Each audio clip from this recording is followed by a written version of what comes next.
Welcome to Empowered to Grow, the podcast. I am your host, Hanan Basha, the business doctor. Following our conversations with empowered women who woke up one day and consciously claimed, I am more than enough, I am worthy, I am empowered to grow. And along their empowering journey towards realizing their own potential and their quest for growth, they became a beacon of hope and guidance for others. May you also find your inner power to grow.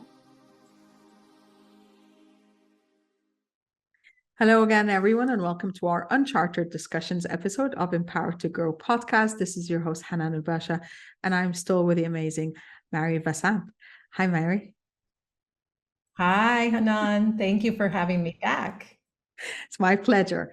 Mari is a specialist. She's an expert in women transformation, actually, even specifically in women transformation beyond the age of 40, which is an age where I think we start questioning, who am I? What do I want? Where am I going with my life? And a lot of these questions actually confuse us and kind of overwhelm us. And for many, I know I've had these conversations where, you know, there's always the resistance of, this is it, this is what I know, this is what's familiar. And it's easy for you to do it. It's easy for you to say. They're always pointing out something that, you know, it's kind of out of their hands. And there's this, I think Tony refers to it as the learned helplessness. I can't do anything about it. That's what I've done. And that's Tony Robbins, just in case, because we were talking about it in the first episode. So from your, not only your personal experience, which you shared, Mari, but also from your experience as this expert working with women, let's start with why the resistance. Why is there resistance for us to transform our lives? Well, the first thing, Hanan, is that the brain likes to stick with what is familiar. Mm-hmm. The brain is not wired to make us happy or to make us fulfilled. The brain is wired to keep us alive. And the brain doesn't know. The brain doesn't know that new things won't kill us. You know, so it thinks that there's a tiger around the corner or poison berries, and it doesn't want us necessarily to step out of our comfort zone. So the brain tends to just make patterns, and then we can fall into these patterns where we just keep doing what works, or we just keep doing what we've been doing, and we grow comfortable with that. So there's that comfort in sticking with what we know and what we've been doing. So that's one aspect of it. Yes. Another aspect is fear of what will come out. Yeah. A lot of women have a lot of pain and trauma and anger and frustration, and they may think that it will be overwhelming to become in touch with that. That's one of the reasons why when I work with women, part of what I do is teach them how to move emotions through their body so they don't get stuck in the body. And so with breath, with sound, with movement, we can move emotions through our body, but that's typically a fear. And also there are fears of opening up, of being vulnerable, of even talking about some of either what we've been through or what we want. That's another thing that happens with women, is we can become conditioned to believe that we're just here to make others happy, and asking for something for ourselves, for us to be more or grow more, is selfish or not charitable, or however you want to put it. So there's that as well. And then there's also fear of letting go of our identity or our stories. So we have these stories of, this is who I am, or this is where I'm going to be for the rest of my life, and I've accepted it. Sometimes we put a spiritual spin to it. I've accepted this. It is what it is. It's okay. And sometimes it's clinging to that identity. No, that's not me. You all go ahead and do these things, but that's not me. I'm this. I'm going to remain in this place. Because I think there's also the aspect of we're conditioned growing up to become versions of whether our parents, caregivers, teachers, and all of this, that is the version of their success from their perspective. And Yes. we get defined by what are these success parameters. And I know for me personally, at the age of 40, just before turning 40, I had earned my doctorate degree. I've done the corporate world, I've done the businesses, I've married, have the son. I've checked the checklist of society. Yeah. And yet Yeah. I stopped and I'm like, I'm not happy. I'm not fulfilled. And I don't think this is what success means to me. And I had to go on this journey of, what does success mean to me? How do I redefine my identity, my success parameters, my mission, my vision, my passion? And it takes work. That's the point. We're not saying it's easy. Just you need to set the intention and you need to put in the work. Yes.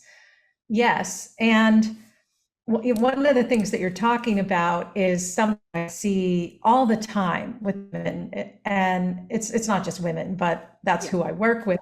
Yeah. It's I'll be happy when. Yes. I'll be happy when I get that job, or we have this much money in the bank, or my child gets into this school, or whatever it is. Or when I lose that many pounds and look this way. Yes, yes. So it's I'll be happy when this condition met. Yes. And one of the things that we can do is focus on what we can control, because when we're focusing on what we can't control and we're waiting for external factors to make us happy, that's just not a good recipe. I will say that transformation can be easy. It can be painless and quick. Think about it. You can get a bee sting or a snake bite and develop a phobia like that. Well, you can also change a pattern that fast. And that's why I work with the subconscious mind. Our subconscious patterns run our lives. And if you don't think that you're run by a bunch of programs and they're making most of your decisions, then you're wrong. It's a fact. 95% of what we do, from when we get out of the bed, how to stand up onto the floor, what muscle to activate, how to get to the bathroom from the bedroom, what hand to use to pick up our toothbrush, whether to put clothes on before we leave our house. This is all automatic programming. And our automatic programming gets in the way because when we're a young girl, something will happen to us and we'll make a decision. Oh, I shouldn't have shared that information. I got hurt. Let me close. Or I shouldn't have told my friends that I learned how to do this and showed them. Then they laughed. Let me be small. So we have these subconscious patterns that are on the hard drive of our brains, almost like viruses. And at the time, they protected us because we didn't know how to overcome that. We didn't know how to put it into perspective. But now they're still there. They're like these old apps that are out of date that need to be cleaned out. And we can do that with hypnosis so beautifully and so easily that change becomes easy when we work with the subconscious mind. Where the problem is a lot of us, we're trying to change these subconscious patterns where we say, oh yes, I want to grow, I want to go do this, but then one foot slams on the brake and we don't know why. And we're trying to talk ourselves out of it with our rational brain, and that doesn't work. Yes. And I think that's the point is, I love listening and learning from Dr. Joe Dispenza. And he speaks a lot about, our subconscious, and as you said, the fact that 95% of what we do on a daily basis is programming. And even when it comes to our thoughts that dictate our actions, we're talking about 60 to 70,000 thoughts a day. So if we're waking up and we're talking or we're thinking the same thoughts we were thinking yesterday, that's where we get in this loop.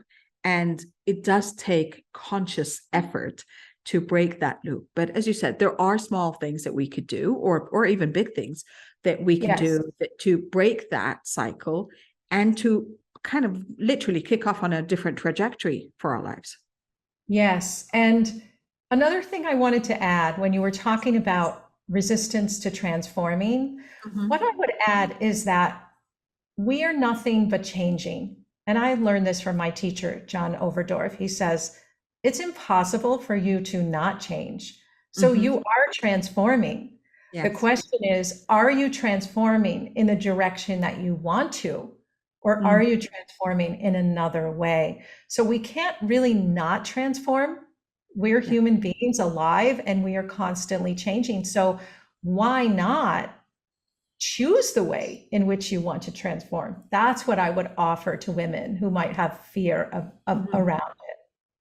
I love that. And that brings back agency and choice and control in our life, because now I Yes. know where I want to go rather than I'm just going. It's like getting in a car and someone else is driving. Yes. And there's so much that we can do to become aware of our subconscious patterns and to change them. There are exercises, there are techniques, listening to hypnosis audios. It's very powerful when we're relaxed and we listen to suggestions of our choice. All of a sudden, we just say, oh my gosh, I thought that was going to be difficult, and Mm-hmm. it wasn't. Yeah. So, using the subconscious makes all the difference. And that's why so many top athletes, so many Olympians, so many extremely successful people use hypnosis, because they found the secret. It helps you become so much more of what you want to become without the stress. That's true. And the visualization as well, because is it Charles Duhigg's book? Is it How Habits Work or something like this? Um, it's like one of those books that really changed uh, my perspective on habits and how do you take control. And he was Mhm. speaking of, I think it was Michael Phelps, the swimmer. And he was saying that he practices in his head the swim with the number of strokes, with what he's Yes. feeling, how he's breathing, and everything. That there was an instance where he had a race, and I think his goggles broke, so he couldn't see. But he said he only practiced how he was doing, and only to realize that he Yes. not only came in first, he broke a record just because he was Yes. going on visualization. And that is, Yes. again, another power of the subconscious. Absolutely. And there are studies showing that visualizing is as effective as actually practicing. And they've Mm-hmm. done these studies with sharpshooters. They've done Yes. these studies with other athletes, and they've taken groups of people, and this half of them will practice for the next 30 days, and Yeah. this half will only visualize, and then some Yeah. will practice and visualize. And the ones that only visualize actually do the best, which is pretty incredible. But that's how powerful the mind is. So when we know how to use it, we can really achieve almost anything. Exactly. I love that. Okay. I know we keep talking about this for a few hours because I love the conversation and I love these topics. But let's, if you can, wrap it up in three simple steps for women who are at this point where I'm really not fulfilled. Let's not talk about happiness, but she feels like something's off. She's not really living up to her potential, Mhm. and she wants to start transforming. Do we have three small steps we can share? And of course, working with you would be an option to get that solid, but three small steps that we can share with someone. I think the first step is thinking about what you want and what you want to design in the next chapter of your life. If you think about it, in 5 years or in 10 years, you're going to be 5 or 10 years older. So Mm-hmm. you might as well do something in that period that will Mm-hmm. make you more empowered or more fulfilled. So, what do you want to create? And then really connecting deeply to why. Why Mm-hmm. is that important to you? Why is it important that you do this, whether it's for your children to see and to observe, or your potential grandchildren, or is it because it aligns with your values? You want to inspire others. Why is it? And really, really connect to that. And then I would say it's simple. Just take the next smallest step, Yeah. whatever that is, doing some research, listening to people who have that roadmap that can tell you, here is what you need to do. Here are all the steps. That's one of the things that I do with the women in my program is I say, here, I've got it all laid out. follow me, let's go. Mhm. There are others that offer great programs as well. So find someone that resonates with you Exactly. and take the first step. Yeah, I love that. Speaking of, my first step was, okay, something is off. I'm not fulfilled. I'm going to research on YouTube positive motivation or something. And that's, that opened up a whole new world for me. It was like Les Brown, of course, Yes. Tony Robbins, Mhm. Dean Gratz and everything. And that got me into further channels. And then that got me into audiobooks, and that got, and then you start looking at the programs and following them on social media.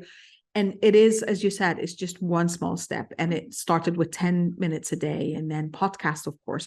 And that opened up into how much time can I dedicate. And even when people tell me I don't have the time, I'm busy, I'm driving to work, I'm driving the kids and stuff. I'm like, and what you do during that time, this is Yes. in your control, even that Yes. time, doing chores, cooking, taking care Right. of your kids. There's always some space where you can feed your mind to Yes. transform into the direction that, as you said, that you want for yourself. Absolutely. Paying attention to other women that are doing these things, being inspired, being around people that That's inspire you, even if you right. can't be physically listening to them, watching them. These are important things because who we surround ourselves with and what we listen to affects our subconscious mind so deeply. So Yes. we can choose who we let in. Just as we have a boundary for our physical body, we can have a boundary for our mind as well. I love that. I love that we end with this note. And yes, we can create our boundaries, and we can create the best version of ourselves possible for ourselves. Thank you so much, Mary. Thank you for Thank you. everything and all Thank the you. work that you do as well. Thank you. And same to you. Thank you. Well, again, it is the small steps that have the compounding effect. It just takes you to start with the intent, and then the action, and then the consistency for you to create that life you've always wanted for yourself. As always, I wish you love, abundance, and prosperity. And we're going to see you next time. Bye for now. Thank you for listening to the Empowered to Grow podcast. For further engagement with a tribe of empowered women, join my Facebook group, Empowered to Grow, or visit my website, www.hananulbasha.com. I'll catch you on the next episode.